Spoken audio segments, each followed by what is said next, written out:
Welcome to all of you. Actually आज अपना जो टॉपिक है उसका नाम है रूल्स फॉर इमेज फॉर्मेशन। ये रूल्स फॉर इमेज फॉर्मेशन क्यों पढ़ना जरूरी है? क्योंकि अब जो आने वाले लेक्चर्स है उसमें अपने को ये देखना है कि एक्चुअली ऑब्जेक्ट को मैं कितने डिस्टेंस पे रखूं मिरर से तो कहां इमेज फॉर्म होगा। ठीक है, तो उसके जो लाइट रेज ऑब्जेक्ट के इंसिडेंट होते हैं मिरर पे, ठीक है, और उसके बाद वो इंसिडेंट होने के बाद जो रिफ्लेक्ट होके वापस जहां मीट करते हैं, ठीक है, तो वो कौन से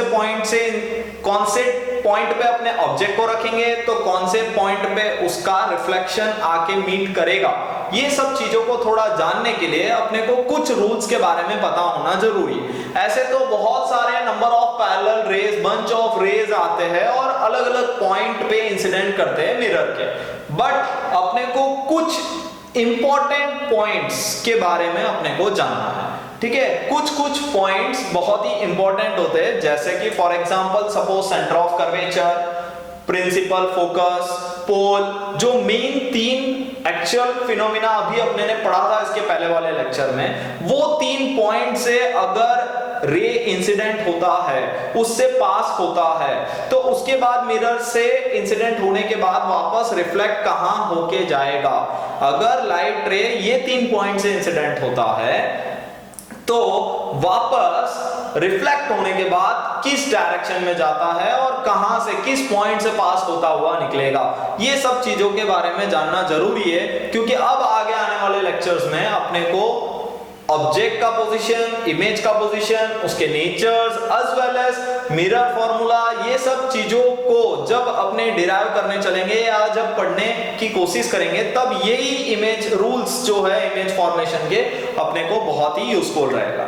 ठीक है, तो जो सबसे पहला ऊपर वाला जो तीन डायग्राम है एक्चुअली मिरर का, वो कॉनकेव मिरर के लिए, और नीचे वाला जो है वो कॉन्वेक्स मिरर के लिए, और दोनों ऑलमोस्ट सेम है। ठीक है, बट जस्ट आपको पता है, इसके पहले वाले लेक्चर में भी बताया, रिपीट कर दे रहा हूं कि कॉनकेव मिरर का जो रिफ्लेक्टिंग सरफेस है वो इनवर्ड होता है अंदर की तरफ, और जो कॉन्वेक्स मिरर का जो रिफ्लेक्टिंग सरफेस है वो आउटवर्ड्स होता है। इसमें पॉलिश्ड जो है एक्चुअली पॉलिश्ड वो कहां है? आउटवर्ड। इसमें पॉलिश्ड कहां है?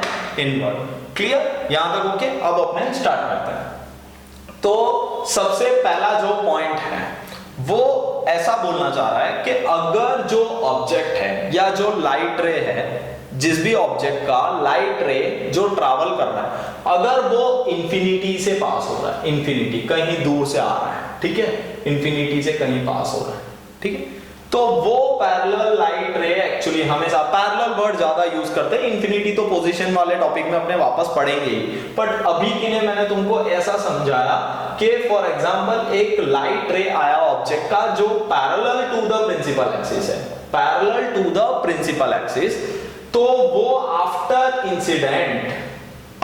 इंसिडेंट मिरर पे इंसिडेंट करने के बाद वो कहां से पास होता है? हमेशा ये देखा गया है कि अगर लाइट रे पैरेलल है प्रिंसिपल एक्सिस के, तो हमेशा आफ्टर इंसिडेंट उसका जो रिफ्लेक्शन है, वो रिफ्लेक्टेड रे जो है वो हमेशा कहां से पास होगा? फोकस से। अगर incident ray parallel to the principal axis है तो उसका जो रिफ्लेक्टेड रे वो हमेशा कौन से पॉइंट से पास होगा? फोकस। क्लियर हुआ? इंसिडेंट रे अगर पैरेलल है तो जो रिफ्लेक्टेड रे है वो कहां से पास होगा? फोकस से। First point clear. सेम चीज आपको नीचे देखना है कॉन्वेक्स मिरर के लिए भी। अगर इंसिडेंट रे पैरेलल है, ठीक है, तो उसका लाइट रे जो रिफ्लेक्टेड लाइट रे है वो हमेशा इस तरीके से रिफ्लेक्ट करता है कि उसको जब अपने एक्सटेंड करके मीट करवाने की कोशिश करेंगे, अपीयर टू बी मीट ऐसा बोला जाता है इसको, ठीक है, अगर वो मीट करने की कोशिश करेगा तो हमेशा उसका लाइट रे कहां आके मीट करेगा? फोकस पे। क्लियर? तो दोनों लाइट, ये फर्स्ट जो था एक्चुअली दोनों डायग्राम का रूल जो है वो सेम। अगर लाइट रे पैरेलल है प्रिंसिपल एक्सिस के, तो जो तुम्हारा रिफ्लेक्टेड रे है, इंसिडेंट रे पैरेलल है तो रिफ्लेक्टेड रे हमेशा कहां से पास होगा? प्रिंसिपल फोकस से। क्लियर? फर्स्ट पॉइंट आ गया, फर्स्ट रूल आ गया समझ में। अब सेकंड रूल के बारे में पढ़ते हैं। तो सेकंड रूल में ये कहना चाह रहा है कि अब लाइट रे पैरेलल नहीं है, अब लाइट रे जो है एक्चुअली सेंटर ऑफ कर्वेचर से पास हो रहा है। जो इंसिडेंट रे है, तुम्हारा जो लाइट रे है, जो इंसिडेंट हो रहा है, वो कहां से पास हुआ, कौन से पॉइंट से पास हो रहा है? सेंटर ऑफ कर्वेचर से, मिरर के सेंटर ऑफ कर्वेचर से पास हो रहा है। क्लियर? तो जो रिफ्लेक्टेड रे है, रिफ्लेक्टेड, वो भी कहां से पास हो रहा है? सेंटर ऑफ कर्वेचर से। व्हाई?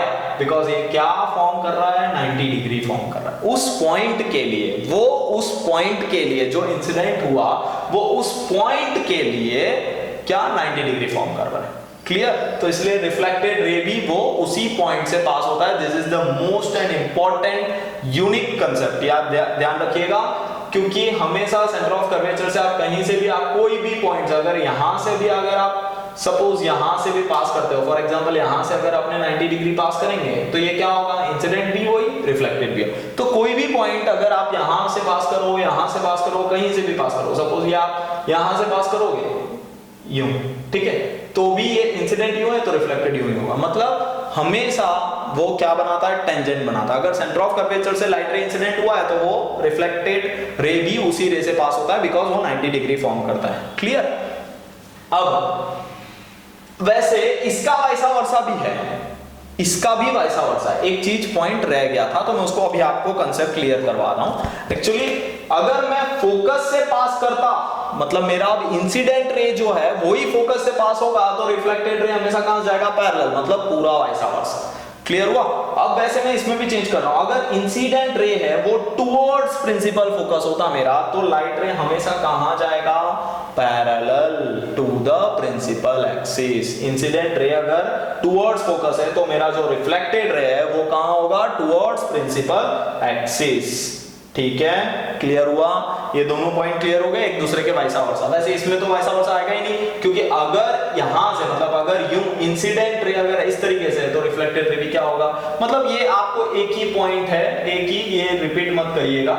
जस्ट इंसिडेंट रे अगर सेंटर ऑफ कर्वेचर से पास हो रहा है तो रिफ्लेक्टेड भी उसका क्या होगा? सेंटर ऑफ कर्वेचर से। सेम फिनोमिना, अगर आप इंसिडेंट जो है वो अगर सेंटर ऑफ कर्वेचर के टुवर्ड्स है, मतलब वो 90 डिग्री फॉर्म कर जाएगा, यानी उसका जो रिफ्लेक्टेड है वो भी क्या होगा?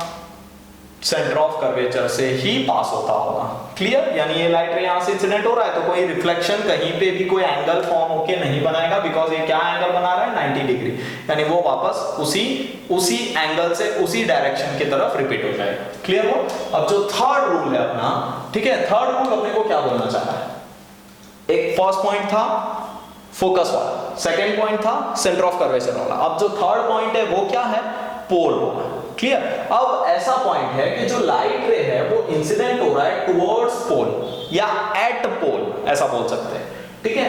तो यहां पे जैसे लाइट रे पोल पे इंसिडेंट होगा तो अपने को लॉ ऑफ रिफ्लेक्शन पता है कि थीटा इक्वल थीटा, वो सब जगह पे फॉलो हो रहा है। ठीक है? यहां से भी अगर आप यूं देखोगे तो ये भी थीटा आई और थीटा आर, ये मतलब हर जगह पे angle of law of reflection जो है वो फॉलो हो रहा है, मतलब theta is equal to theta.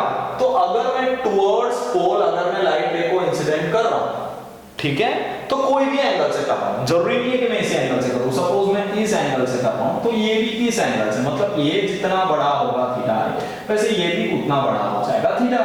मतलब अगर मैं यहां पे ये पॉइंट पे क्या समझाना चाह रहा हूं, अगर मैं पोल पे इंसिडेंट करता हूं तो जो एंगल बनाएगा विद प्रिंसिपल एक्सिस, इंसिडेंट रे जो है जो एंगल बनाएगा विद प्रिंसिपल एक्सिस उतना ही सेम एंगल बनाएगा रिफ्लेक्टेड रे भी विद प्रिंसिपल एक्सिस। क्लियर? अब सेम फिनोमेना यहां पे, अगर आप टुवर्ड्स पोल करते हो तो यहां पे क्या पता चला? सेम चीज, बट यहां पे ये क्या था? कॉन्वेक्स, यानी इसका पॉलिश सरफेस कहां है? अंदर की तरफ, बराबर। उसमें पॉलिश सरफेस क्या है? आउटवर्ड है, तो इसमें रिफ्लेक्शन कहां होगा? उस तरफ तो जाएगा ही नहीं, तो टुवर्ड्स पोल आएगा। तो ये सेम प्रिंसिपल एक्सिस के साथ जो भी एंगल बनाता है इंसिडेंट रे, सेम उतना ही एंगल बनाएगा वो रिफ्लेक्टेड रे, यानी ये दोनों तो एकदम कॉमन ही हुए। ठीक है? जस्ट आपको ये देखना है कि इसका डायग्राम का जो इमेज है वो क्या है, कहां, मतलब इनर की तरफ है, ऑन द सेम साइड, और यहां पे क्या होगा? On the other side. हमेशा कॉनकेव और कॉन्वेक्स में ये डिफरेंस है कि इसमें हमेशा ऑन द अदर साइड बनता है, ऑन द अदर साइड बनता है, और ये सब में ऑन द सेम साइड बनेगा। जिसको अभी अपने इमेज फॉर्मेशन, अब जो आने वाला जो टॉपिक है वो है image formation by concave mirror और कॉन्वेक्स मिरर, जिसमें अपने डिटेयली समझेंगे कि ऑब्जेक्ट का पोजीशन चेंज करने से इमेज कहां-कहां बनता जाता है, क्लियर हुआ? जैसे कि फॉर एग्जांपल आप मिरर के सामने खड़े होते हो तो जितने डिस्टेंस पे आप खड़े होते जाएंगे, ठीक है, आपका इमेज भी उस बेस पे बड़ा और छोटा होता जाएगा, राइट? तो ये ऑब्जेक्ट के पोजीशन को चेंज करने से जो इमेज के नेचर में चेंज आता है, अब इसको पढ़ेंगे। बट वहां पे ये सब थोड़े रूल्स के यूज होंगे, इसके लिए अभी अपने ने इस लेक्चर में इसको डिटेयली समझा। I hope you all understand very well. Thank you for watching this video. Once again thanks a lot.